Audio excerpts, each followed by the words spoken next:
का हमारे चैनल में स्वागत है। आज आपको मैं साइंस का एक मोस्ट इंपॉर्टेंट टॉपिक पढ़ाऊंगा और वह है प्रतिरोधों का संयोजन। और प्रतिरोधों का संयोजन क्लास हाई स्कूल इंटरमीडिएट दोनों के लिए काफी इंपॉर्टेंट होता है। तो हम आज ये सीखेंगे कि प्रतिरोधों का संयोजन क्या होता है। और पहला हम सीखेंगे श्रेणी क्रम। ये दो प्रकार का होता है, एक श्रेणी क्रम होता है और दूसरा समांतर क्रम। तो पहला हम श्रेणी क्रम देखेंगे। तो इसे हम देखते हैं होता क्या है श्रेणी क्रम संयोजन। तो उससे पहले अगर हम देखें तो यहाँ पर है प्रतिरोध। प्रतिरोध को हम कैपिटल आर से लिखते हैं और ये होता है बी बटे आई। तो यहाँ पर हम एक विशेष बात याद रखेंगे कि प्रतिरोध की डिफिनीशन क्या होती है। वैद्युत विभव अर्थात वैद्युत विभव तथा वैद्युत धारा के अनुपात को बोला जाता है प्रतिरोध। तो इसमें हम समझ लेते हैं कि प्रतिरोधों का संयोजन कैसे है। तो नंबर एक हमारे पास है यहाँ पर श्रेणी क्रम। क्या है श्रेणी क्रम। तो इसकी डिफिनीशन मैंने क्या लिखा देखिए, इस प्रकार के संयोजन में प्रत्येक प्रतिरोध का दूसरा सिरा अगले वाले प्रतिरोध के पहले सिरे से जुड़ा रहता है। इस प्रकार के क्रम को श्रेणी क्रम संयोजन कहते हैं। तो यहाँ तो आपने कुछ नहीं सीखा, तो मैं आपको फिगर बना के सिखाता हूं, उसे समझते हैं। तो श्रेणी क्रम का फिगर बना लेते हैं पहले। यहां पर ये प्रतिरोध का सिंबल है, यहां पर मैं दूसरा प्रतिरोध इसमें लगा दिया और यहां पर मैंने तीसरा लगा दिया। आप मैंने 3 लगाया, आप 2 से 3 4 5 6 जितना इच्छा है उतना लगा लीजिए। आगे हम देखते हैं, इसे क्या करते हैं बैटरी से जोड़ देते हैं ऐसे। ये जो बड़ा वाला होता है वो हमेशा धनात्मक में होता है और जो छोटा वाला होता है वो ऋणात्मक में होता है। उसके बाद यहां पर हम एक कुंजी लगा देते हैं और इसे मिला देते हैं। अब क्या क्या चीज है उसे लिख देते हैं। ये कुंजी है, ये बैटरी है, अब ये क्या है प्रतिरोध है। इसको R1 ले लेते हैं, इसको R2 लिख लेते हैं, इसको R3। ये तो हमारा प्रतिरोध है। अब देखते हैं इसमें, अब बैटरी से यदि जोड़ दिए तो इसमें धारा जाएगी ही जाएगी। तो धारा जाती है वह सदैव पॉजिटिव से अर्थात धनात्मक से ऋणात्मक की ओर जाती है। तो ये धनात्मक है, ऐसे धारा जाएगी, ऐसे यहां से लेकर यहां तक आएगी धारा और यहां भी जाएगी धारा, ऐसे जाएगी ऐसे जाएगी और यहां से लेकर यहां तक धारा आ जाएगी। इसका मतलब इसमें धारा क्या हो गया समान है। क्या है धारा इसमें समान है। यहां से ऐसे धारा जा रही यहां पहुंचा तो इसका विभवांतर हो जाएगा V1। जब धारा समान हो तो विभवांतर भिन्न भिन्न होता है। इसमें जाएगी तो यहां पर विभवांतर V2 हो जाएगा, यहां पर जाएगा तो इसका विभवांतर V3 हो जाएगा। अब हम डिफिनीशन देख लेते हैं इसका। यानी कि इस प्रकार के संयोजन प्रत्येक प्रतिरोध का दूसरा सिरा, यहां देखते हैं अगर ये पहला सिरा है तो ये दूसरा सिरा है, इसके लिए ये तीसरा सिरा होगा। दूसरा सिरा यहां पर देखें, दूसरा सिरा पहले सिरे से जुड़ा है अर्थात इसको देखें तो ये दूसरे का काम करेगा, ये इससे जुड़ा होगा। इसका मतलब इस प्रकार के संयोजन में अर्थात श्रेणी क्रम संयोजन में जो दूसरा सिरा होगा वो पहले सिरे से जुड़ा होगा। तो इस प्रकार के संयोजन को हम बोलते हैं श्रेणी क्रम संयोजन। अब श्रेणी क्रम संयोजन में विशेष बात याद रख लेते हैं, इसमें जो प्रतिरोध होता है वो भिन्न भिन्न होता है। जैसा कि यहाँ R1 यहाँ R2 और यहाँ पर R3। यदि धारा समान है तो विभवांतर क्या होगा भिन्न भिन्न होगा। तो यहाँ पर विभवांतर V1 है, यहाँ पर V2 और यहाँ पर V3। तो इतना हम लिख लेते हैं क्या क्या चीज किया हमने। तो मान लेते हैं क्या, माना 3 प्रतिरोध, यहाँ देखें R1 R2 R3। तो मान लेते हैं माना कि 3 प्रतिरोध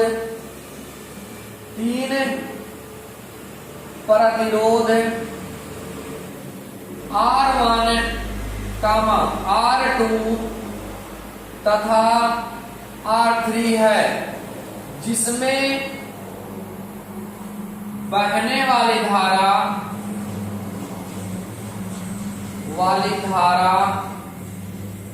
I समान है तथा विभवांतर क्या है V1 V2 तथा V3 है। V1 V2 तथा B3 है, तब हम क्या करेंगे, ओम का नियम लगा लेते हैं। ओम के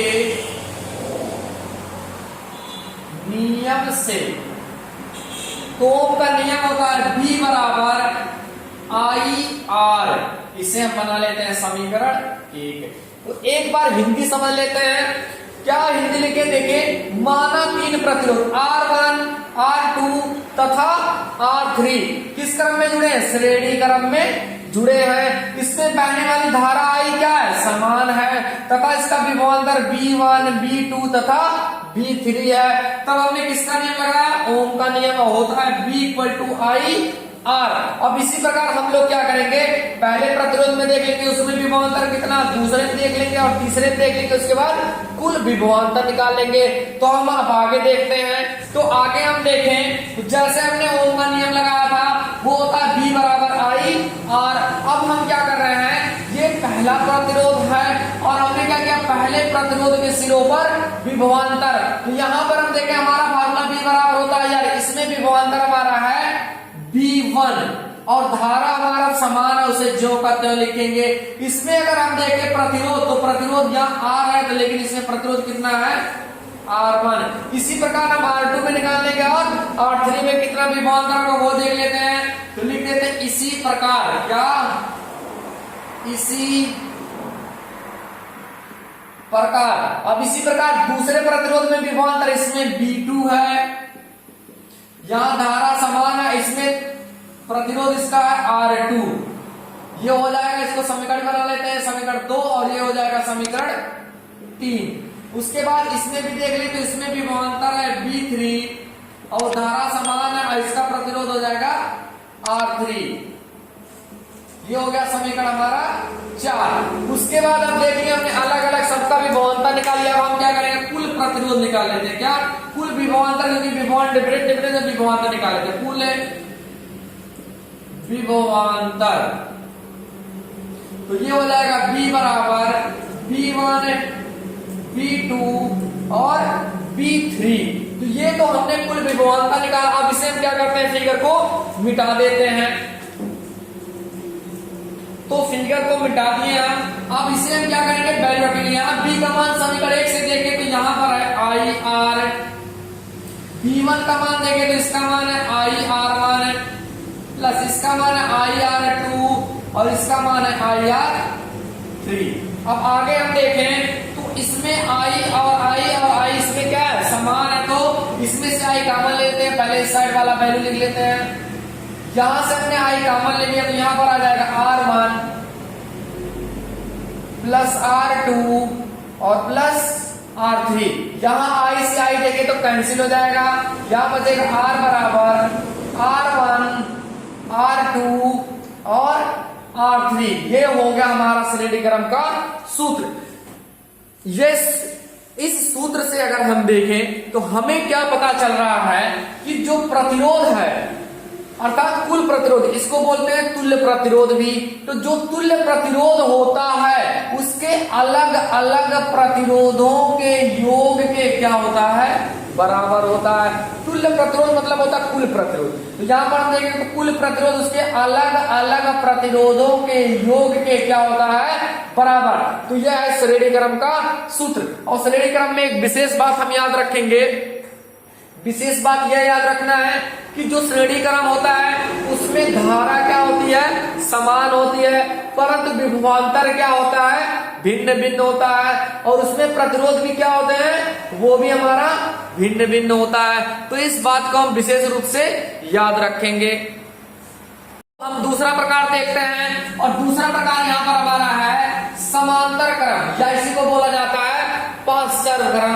तो मैंने पांचचर क्रम की डेफिनेशन लिखी है, क्या, इस प्रकार के संयोजन में प्रतिरोधों को इस प्रकार जोड़ा जाता है कि सभी के पहले सिरे एक बिंदु से तथा दूसरे बिंदु से जुड़ा रहता है। इस प्रकार के क्रम को हम बोलते हैं समांतर क्रम संयोजन। तो मैं समझ लेता हूं होता क्या है पहले, जैसे मैं फिगर बना दूं इसका पहले। तो यहाँ पर हम देखो, जो कि बहुत सरल और आसान भाषा में फिगर बनाएंगे हम, तो देखते हैं। इसे हम क्या करते हैं, बैटरी से ऐसे जोड़ लेते हैं। यहां पर एक कुंजी लगा देते हैं। उसके बाद इसको ऐसे आप मिला दीजिए और यहां पर ले आइए, इसको जोड़ दीजिए। यहां से दूसरा तार ऐसे ले लो और इसमें क्या करो, दूसरा प्रतिरोध ऐसे जोड़ दो। यहां से एक अलग तार ले लीजिए और इसको यहां से मिला दो। अब हम क्या करेंगे, इसका ये प्रतिरोध का सिंबल है, इसको R1 मान लेते हैं, ये R2 है और ये है R3। अब इसमें हम देखें तो ये बड़ा वाला धनात्मक में होता है, ये ऋणात्मक में होता है, ये कुंजी है और ये है बैटरी। और हम जानते हैं धनात्मक से ऋणात्मक में जाता तो धारा ऐसे जाएगी निकल के। अब यहां तक धारा जाएगी तो धारा यहां जाएगी तो यहां पर कंफ्यूज हो जाएगी। अब कंफ्यूज क्यों होगी, क्योंकि ये 3 तार है, सोचेगी किसमें जाए, तो अलग अलग धारा जाएगी। क्या यहां पर जाएगी I1 है, यहां पर जाएगी I2 और इसमें जाएगी I3। तो यहां पर आएगी, उसके बाद यहां पर फिर मिल जाएगी और फिर ऐसे धारा निकल के यहां पर चली आएगी। अब यहां पर हम देखें तो हमारा धारा भिन्न भिन्न है तो विभवांतर क्या होगा, समान होगा। अब हम यहां पर एक विशेष रूप से फिर कुछ चीजें जान गए कि जो हमारा समांतर क्रम या पाश्चर क्रम होता है उसमें धारा भिन्न भिन्न होती है और प्रतिरोध भी क्या होता है, भिन्न भिन्न होता है और विभवांतर क्या होता है, समान होता है। तो इसे विशेष रूप से ध्यान में रखेंगे। अब हम इसको एक बार इसकी डिफिनीशन देख लेते हैं। तो यह इस प्रकार के संयोजन में अर्थात समांतर क्रम संयोजन में प्रतिरोधों को इस प्रकार जोड़ा जाता है कि सभी के पहले सिरे एक बिंदु से तथा दूसरे बिंदु से जुड़ा रहता है। जैसा कि यहाँ पर ये सिरा एक बिंदु से, दूसरा वाला ये दूसरे बिंदु से जुड़ा है, आके यहाँ से ये जुड़ा, यहाँ से ये भी यहाँ पर। मतलब क्या हुआ, एक दूसरे से क्या है, भिन्न भिन्न जुड़े हुए। यहाँ पर प्रतिरोध R1, यहाँ प्रतिरोध R2, यहाँ पर प्रतिरोध R3। अब इसे हम क्या करेंगे, प्रूफ करेंगे। तो सेम हिंदी इसकी भी थोड़ा लिख लेते हैं। जैसे क्या हिंदी लिखेंगे, माना 3 प्रतिरोध R1, R2 तथा R3 है जो किस क्रम में जुड़ा है, समांतर क्रम में जुड़ा है। इसमें बहने वाली धारा I1, I2 तथा I3 है और इसका विभवांतर क्या है, B समान है। तो इतना हम लिख लेते हैं। तो हमने क्या बोला, यहां पर हमने देखा था माना 3 प्रतिरोध R1, R2 और R3 किस क्रम में जुड़े हुए हैं, समांतर क्रम में। तो इसकी हिंदी देख लेते हैं। माना कि 3 प्रतिरोध R1, R2 तथा R3 समांतर क्रम में जोड़ा है या जुड़ा है लिखते हैं। उसके बाद जिसमें बहने वाली धाराएं यहां पर देखें I1, I2 और क्या है I3 है। यहाँ भी I1, I2 तथा I3 प्रवाहित हो रही है तथा इसका विभवांतर B क्या है, समान है।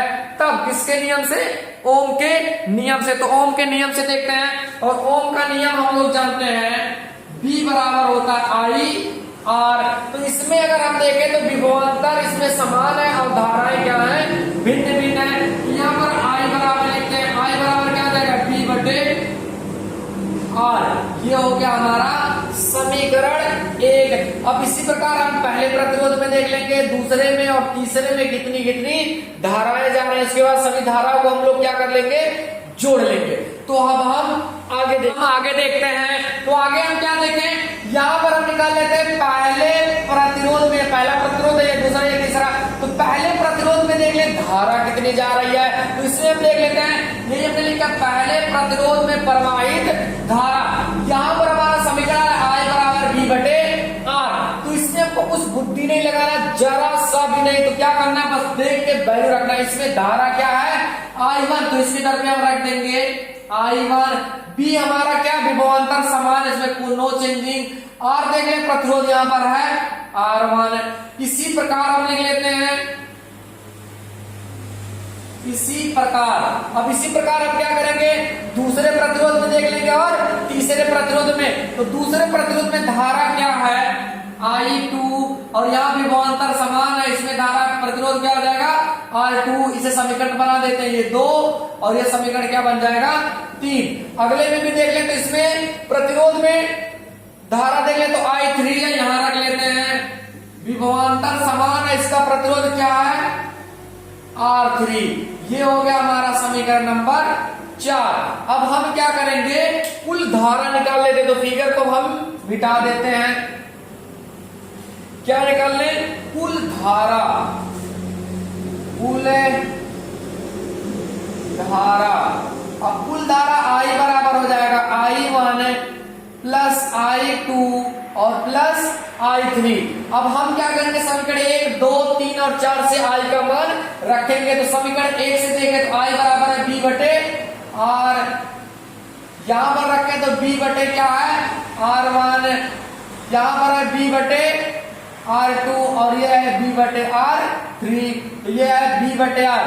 यहां पर अंश में देखें तो B और B हमारा क्या हो रहा है, कॉमन हो रहा है, जैसे कॉमन ले लेते हैं। यहां बचेगा 1 बटे R1, यहां बचेगा 1 बटे R2 और यहां बचेगा 1 बटे R3। यहां B से B क्या हो जाएगा, कैंसिल हो जाएगा, तो यहां बचेगा 1 बटे R और यहां आ जाएगा 1 बटे R1 प्लस 1 बटे R2 और प्लस 1 बटे R3। तो ये हो गया हमारा समांतर क्रम का फार्मूला।